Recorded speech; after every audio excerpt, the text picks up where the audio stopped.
This is the MOBC, My Own Boxing Community. Please like, share, and subscribe. You know, for so many years now, Floyd Mayweather has been boasting and bragging about him being undefeated. His quote unquote O.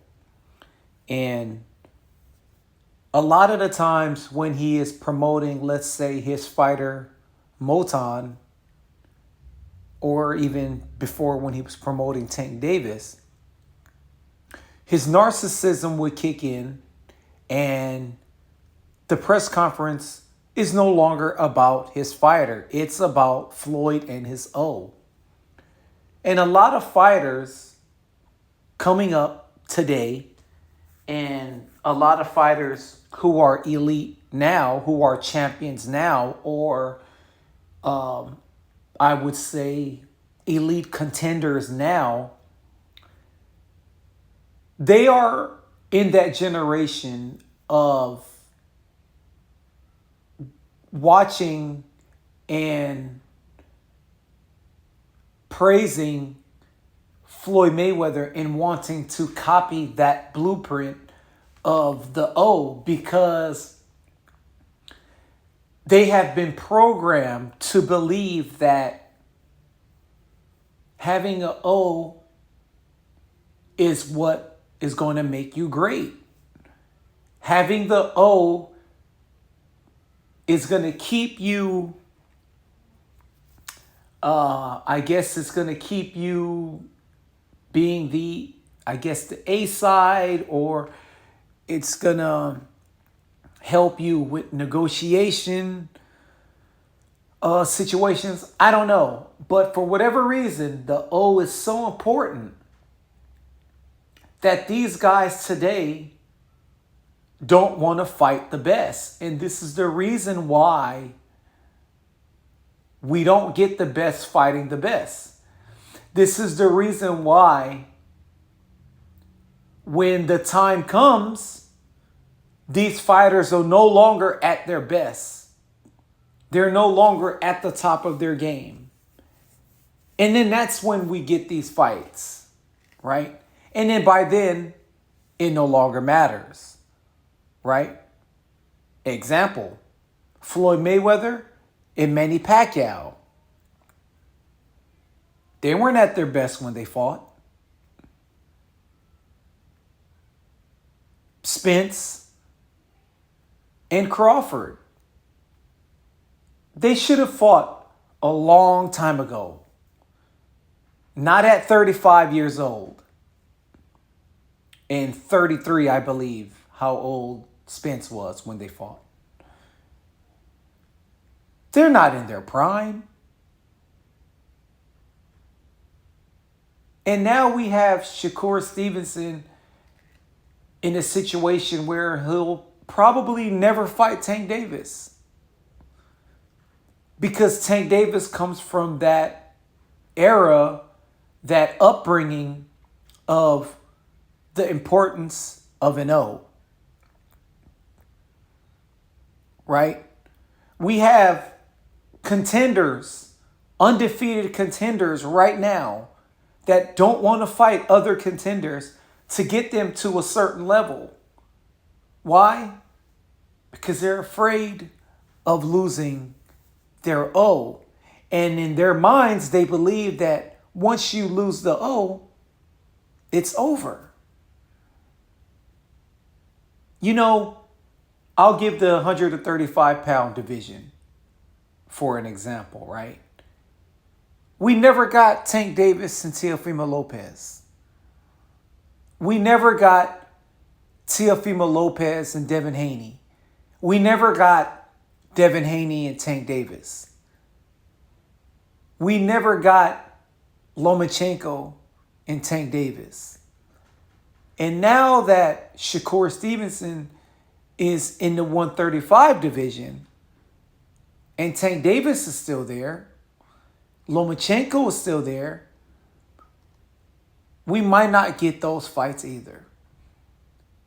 And I believe that it's sad that we live in an era where we're not seeing prime fighters fight at their best. Here in this thumbnail, this is Johnny Nelson. In my opinion, he's an ATG. Okay? He is the longest reigning cruiserweight champion. He held the WBO title for almost 7 years. Until this day, that streak hasn't been broken. If I'm not mistaken, he had about 12, I think it was either 12 or 13 title defenses. Johnny Nelson, I want you to look at his record in the thumbnail. He has 12 losses. As a matter of fact, he lost his first 3 professional fights. Won some, lost again. Won some, lost again. But as you can see in my thumbnail, I put a GOAT next to his record, and I put all-time great next to the GOAT emoji. Because he is that. And guess what? He has 12 losses. 12 losses. So guys like you guys out there like to call, Triple G, they're GOATs, or Tank Davis is your GOAT, Spence is a GOAT. You guys use this term GOAT so loosely. And here we have someone who has 12 losses. 12 losses. Didn't quit. Didn't let those losses affect him. Kept going, kept pushing. Real, true dedication to the sport. Dedication to his craft. Never stopped learning. Never quit. Never had the mentality of no room for learning, no room for growth, and became the WBO champion. He held the British and European titles, and those are good titles too. But that just adds on to his greatness by having the WBO title as well. Didn't stop him. Very good boxer, pretty good punch. Will we see fighters like this today? I use Johnny Nelson as an example because he's a current modern fighter, right? He fought in the 90s and in the early 2000s.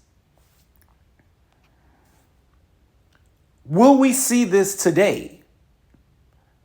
We probably won't see this today because in this era and with YouTubers and with these boxers believing that the O is the end of the world, we probably won't see any of this. I saw a comment where someone said, now that Frank Martin lost, he has to go back to the drawing board, back from the beginning, because it's pretty much the end of his career. And I wish I would have screenshot that comment, because now I'm probably not going to remember what video or page I saw that on. But how many fans, not only fans, how many boxers believe in something like that? One loss, it's not the end of the world for Frank Martin. It isn't. The same goes for Devin Haney, right? Now, they took the O away from him. And he was really fighting to take that O, right? He was really fighting to take that O away from him. And I question, is it really because Ryan Garcia tested positive for the banned substance? Or is it because you need to have perfection in your record in order for you to claim your greatness or your AT? I mean, there are people out there who think Devin Haney is an ATG already. In my opinion, he isn't, and I don't care if he won undisputed at 135. No, he isn't. The same goes for Teofimo Lopez. No, they're not ATGs. Not yet. They're still boxing. But if both of those guys was retired today, no, they wouldn't be ATGs because they still didn't do enough. When Zab Judah won his undisputed title at 147, he already did plenty before that. And even after that, had some good fights. Good, big, entertaining fights. Zab Judah is an ATG. Fought everyone that he could possibly face. Not afraid to fight anyone. As small as he is. Fought Cotto, fought Floyd. Fought Amir Khan. Had a really good scrap with Paulie Malignaggi. He's an ATG. And he didn't let the O from Costa Tszyu stop him from being great. Just like Johnny Nelson didn't let the first 3 losses in a row. 3 losses in a row, you guys. That's motivation right there. Not just for boxing, just in general, for everything in life. To not quit.